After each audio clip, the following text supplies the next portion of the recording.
दोस्तों आज जो हमारा वीडियो का टॉपिक है वो रहेगा जोसेफ कॉनराड के ऊपर।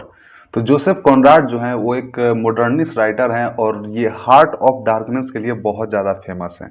ठीक है, तो इस वीडियो में हम क्या करेंगे कि इस इनके कुछ की फैक्ट्स जो कि नेट के पॉइंट ऑफ व्यू से काफ़ी इंपॉर्टेंट है, हम उस चीज़ को देखते चलेंगे। तो सबसे पहले इनका इंट्रोडक्शन लेते हैं। इनका जो जन्म है वो हुआ था 1857 में और इनकी जो मृत्यु हुई वो 1924 में हो गई। ये एक पोलिश ब्रिटिश राइटर हैं। पोलिश ब्रिटिश राइटर का मतलब ये पोलैंड के थे और उसके बाद इन्होंने ब्रिटिश की नागरिकता प्राप्त की, तो ये एक पोलिश ब्रिटिश राइटर थे। जब ये 11 वर्ष के थे तो 11 वर्ष के एज में वो ऑर्फन बन गए, यानी कि उनके माता पिता दोनों की मृत्यु हो गई। ठीक है, तो जब आप इनका वर्क देखोगे, जितना भी वर्क आप जोसेफ कॉनराड का देखोगे, तो उन सारे वर्क में कॉलोनियलिज्म जो है वो एक थीम है। तो कॉलोनियलिज्म आप सब लोग जानते होंगे कि जो देश किसी दूसरे देश को कब्जा करता है और वहां जाकर अपनी कॉलोनी बनाता है, तो उसको हम लोग कॉलोनियलिज्म बोलते हैं। जैसे कि इंडिया जो है वो ब्रिटेन का यानी कि इंग्लैंड का एक कॉलोनी था। ठीक है, तो कॉलोनियलिज्म जो है उनके सारे वर्क का एक थीम है। अब जोसेफ कॉनराड ने एक बहुत ही बेहतरीन लाइन बोली थी कि French is the only modern language of literature. यानी कि फ्रेंच जो है, अगर आप एक मॉडर्न लैंग्वेज लिखना चाहते हो लिटरेचर में, तो जो मॉडर्न लैंग्वेज है वो सिर्फ और सिर्फ फ्रेंच है। ठीक है, अब जितने भी जोसेफ कॉनराड का वर्क है वो सारे वर्क में जो उनका मेन कैरेक्टर है वो मर जाता है। ठीक है, एडवर्ड सईद जो थे उन्होंने जोसेफ कॉनराड के ऊपर काम किया है। तो ये कुछ इंट्रोडक्शन हो गया और चलिए इसके बाद जो उनका इम्पोर्टेंट वर्क है हम उसको देखते हैं। दोस्तों पहला जो उनका वर्क है वो है अल्मायर्स फॉली, जो कि पब्लिश हुई थी 1895 में। ये जो स्टोरी है वो एक डच ट्रेडर कैस्पर अल्मायर के इर्द गिर्द घूमती है और उसकी सेटिंग जो है वो मलय में रखी गई है। तो इसका सेटिंग आप अगर याद रखते हो तो इससे ज़्यादा मुझे नहीं लगता कि नेट में और ज़्यादा कुछ इससे क्वेश्चन बनेंगे, क्योंकि ये जो वर्क है वो इतना ज़्यादा इंपॉर्टेंट वर्क नहीं है। फिर भी अगर आप इसका समरी पढ़ लेते हो तो ठीक है, अच्छा है। अब दोस्तों जो अगला वर्क है वो है आउटकास्ट ऑफ द आइलैंड, जो कि पब्लिश हुआ था 1896 में। ये जो वर्क है वो दरअसल जोसेफ कॉनराड ने जब एक स्टीमर खरीदा था, तो उस स्टीमर खरीदने के बाद जो उनका एक्सपीरियंस था उस एक्सपीरियंस को उन्होंने इस वर्क में लिखा है, जो कि है आउटकास्ट ऑफ द आइलैंड। इसमें एक फिक्शनल कैरेक्टर है टॉम लिंगर्ड और जो इसका सेटिंग रखी गई है वो भी मलय में रखी गई है। अब दोस्तों अगला वर्क है निगर्स ऑफ नरकैसिस, जो कि पब्लिश हुई थी 1897 में। इसका सबटाइटल है टेल ऑफ द सी और इसका जो थीम है वो है इम्प्रेशनिज्म, यानी कि जो इम्प्रेशन जो एक हम लोग का इम्प्रेशन होता है किसी चीज को लेकर, तो वही इसका थीम है इम्प्रेशनिज्म। अब दोस्तों ये वर्क हार्ट ऑफ डार्कनेस जो कि पब्लिश हुई थी 1899 में, ये जोसेफ कॉनराड की सबसे फेमस वर्क है। और अगर आप किसी और का समरी नहीं पढ़ते हो तो चलेगा, लेकिन इसका समरी आपको जानना ही जानना है। तो इसके ऊपर यूट्यूब पर बहुत सारे वीडियो बने हुए हैं, आप एक बार वीडियो देख लो और वीडियो देखने के बाद खुद से आप समरी पढ़ लो, तो बहुत ज़्यादा आपको चीज़ें समझ में आ जाएंगी।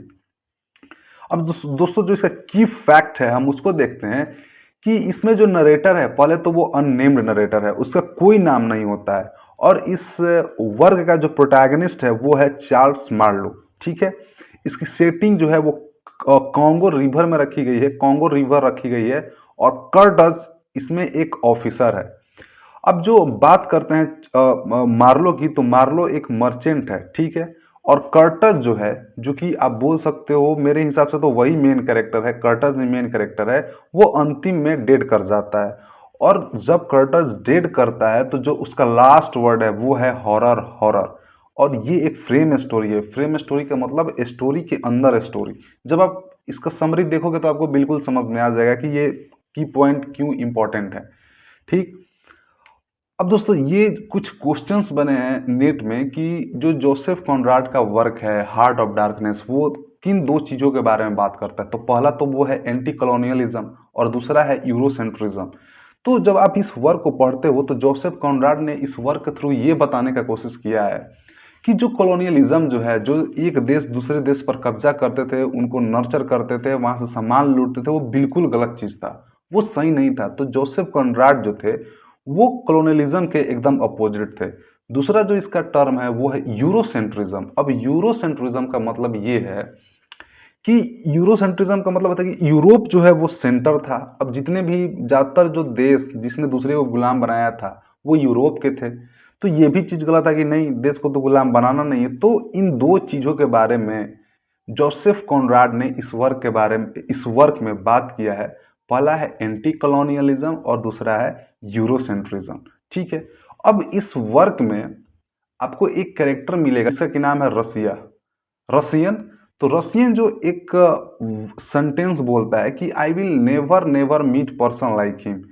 तो वो कर्टल्स के बारे में बोलता है कि कर्टल्स एक अब कर्टल्स का बहुत ही एक अच्छा रोल है। ठीक है, आप प्लीज इस वर्क को जरूर जाकर यूट्यूब पर देख लीजिए कि अब जो रसियन है वो ये बोलता है कि चूंकि कर्टल्स इतना ज्यादा महान व्यक्ति होता है कि वो रसियन कहता है कि मैं उसके जैसा अच्छे आदमी से दोबारा कभी भी नहीं मिल पाऊंगा।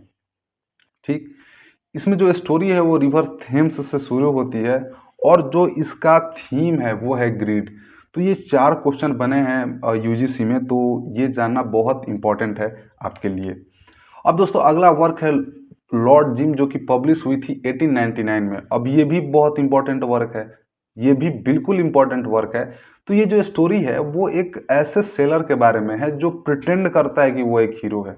मतलब कि जो इसका कैरेक्टर है वो अंदर से तो बिल्कुल मतलब क्या बोलते हैं, डिस्करेज होता है। मतलब उसके अंदर करेज नहीं होता है कि वो दूसरे लोगों की हेल्प करे, लेकिन वो अपने आप को प्रिटेंड करता है कि वो एक बहुत बड़ा एक हीरो है। ठीक है। ये जो ये जो लॉर्ड जिम जो वर्क है उसमें आपको एक शिप का नाम मिलेगा कि जिसका कि नाम है पटना। तो ये एक बहुत ही अच्छा पॉइंट है आपको याद रखने के लिए। वो जो शिप है वो मुस्लिम को कैरी कर रहा था, एक जगह से दूसरे जगह ले जा रहा था।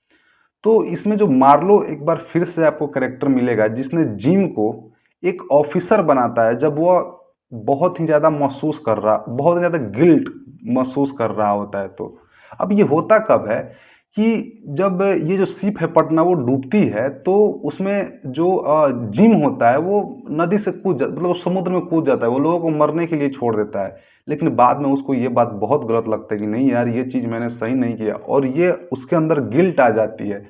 और यही चीज़ जब मार्लो को पता चलता है कि जिम जो है वो एक गिल्ट में है तो वो उसको एक ऑफिसर बना देता है, क्योंकि उसको ये बात पता होता है कि ये एक ना एक दिन जरूर अच्छा काम करेगा। अब इस वर्क में लॉर्ड जिम में जो जिम है वो लास्ट में मर जाता है और उसको मारने वाला डोरेमिन होता है। इसमें जो एक और फेमस कैरेक्टर है वो है स्टीन, जो कि इतना जानना मुझे लगता है कि बहुत ज़्यादा इंपॉर्टेंट है। अब दोस्तों इसमें कुछ और इससे भी कुछ क्वेश्चन बने हैं, जैसे कि इस वर्क का जो लास्ट लाइन है वो कौन सा है। तो लास्ट लाइन इसका जो है वो है ही फील इट हिमसेल्फ।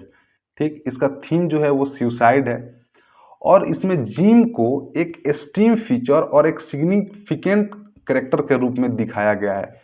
जो लास्ट वर्ड है जिम का वो होता है द हेवन। अब दोस्तों उनका अगला वर्क है द इनहेरिटर्स, जो कि पब्लिश हुई थी 1901 में। इसका जो सबटाइटिल है वो है एन एक्स्ट्रावैगेंट स्टोरी। और फॉर्ड मिडॉक्स फॉर्ड ने इसमें इस वर्क को लिखने के लिए कोलैबोरेट किया था। यानी कि ये वर्क द इनहेरिटर्स, ये जोसेफ कॉनराड और फॉर्ड मिडॉक्स फॉर्ड, ये दोनों लोगों ने मिलकर इस वर्क को लिखा था। अब इनका अगला वर्क है दोस्तों नोस्ट्रोमो, जो कि पब्लिश हुआ था 1904 में। इसका जो सबटाइटिल है वो है टेल ऑफ सी बोट और इसका थीम ग्रीड है। इसकी सेटिंग जो है वो कोस्टोगुआना में रखी गई है। इसमें 2 फेमस आपको कैरेक्टर मिलेंगे जिसका नाम है चार्ल्स डॉन कार्लोस गुल्ड और मिसेस डोना इमिलिया गुल्ड। ये जो 2 फेमस कैरेक्टर हैं उन पे स्टोरी ये बेस्ड है। अब एक राइटर हैं एफ स्कॉट फिट्जराल्ड, जो कि एक अमेरिकन राइटर हैं। उन्होंने ये बोला था, मतलब ये वर्क पढ़ने के बाद, नोस्ट्रोमो वर्क पढ़ने के बाद वो इतने ज़्यादा इन्फ्लुएंस हुए थे कि उन्होंने ये कहा था कि अगर मुझे लाइफ में कोई एक नोवेल लिखने की एक आज़ादी मिलती तो मैं नोस्ट्रोमो के अलावा कोई वर्क नहीं लिखता। ठीक है। अब दोस्तों इनका अगला वर्क है द सीक्रेट एजेंट, जो कि पब्लिश हुई थी 1907 में। इसका जो सबटाइटिल है वो है अ सिंपल टेल और इसकी सेटिंग जो है वो लंदन में रखी गई है। इसमें आपको एक बहुत ही फेमस कैरेक्टर मिलेगा जिसका कि नाम है मिस्टर एडोल्फ वर्लॉक। ये एक स्पाई होते हैं, मतलब कि जासूस होते हैं एक अननेम्ड कंट्री के लिए। अब दोस्तों उनका अगला वर्क है अंडर द वेस्टर्न आइज, जो कि पब्लिश हुई थी 1911 में। ये जो वर्क है वो फेडोर दोस्तोवस्की का एक वर्क क्राइम एंड पनिशमेंट को रिस्पॉन्डेड है। मतलब फेडोर दोस्तोवस्की ने एक वर्क लिखी थी क्राइम एंड पनिशमेंट, और इसी वर्क का उन्होंने रिस्पॉन्ड किया था अंडर द वेस्टर्न आइज लिख करके। इसकी सेटिंग जो है वो रसिया में रखी गई है। उनकी जो अगली वर्क है वो है शैडो लाइन्स, जो कि पब्लिश हुई थी 1917 में। इसका जो सब टाइटिल है वो है कन्फेशन, और इसमें बहुत सारा सुपर नेचुरल एलिमेंट जोड़ा गया है। ये जो वर्क है, जब आप इस वर्क को पढ़ोगे तो आपको क्या लगेगा कि ये जो वर्क है वो rhyme of the ancient mariner से लिंक है। ठीक है। उनका दोस्तों अगला वर्क है द रेस्क्यू, जो कि पब्लिश हुई थी 1920 में। इसका जो सबटाइटिल है वो है अ रोमांस ऑफ सैलोस, और ये टॉम लिंगर का एक पार्ट है। ये जो वर्क है वो द कॉनराड ने जब जो स्टीमर खरीदी थी ना, वो स्टीमर से जो उनके एक्सपीरियंस बने थे, तो ये जो वर्क है वो भी उसी के बारे में बात करती है, द रेस्क्यू। इसका जो प्रीफेस है वो थॉमस मैन के द्वारा लिखा गया था। और जो इसका नरेटर है यानी कि द इनहेरिट, शायद ये गलती से आ गया है, I am sorry. The inheritors, देखिए ये जो है ना द इनहेरिटर्स, इस वर्क का जो पॉइंट है वो शायद यहाँ पे चला गया है। तो जो नरेटर था द इनहेरिटर्स का वो एक इंस्पायरिंग राइटर था। ठीक है, वो गलती से यहाँ पर लिखा गया है। तो आप ये याद रखिए कि जो द इनहेरिटर्स का राइटर था वो इंस्पायरिंग राइटर था। तो दोस्तों आज जो हमारा वीडियो है वो वहीं पे समाप्त होती है, और वीडियो देखने के लिए बहुत सारा धन्यवाद।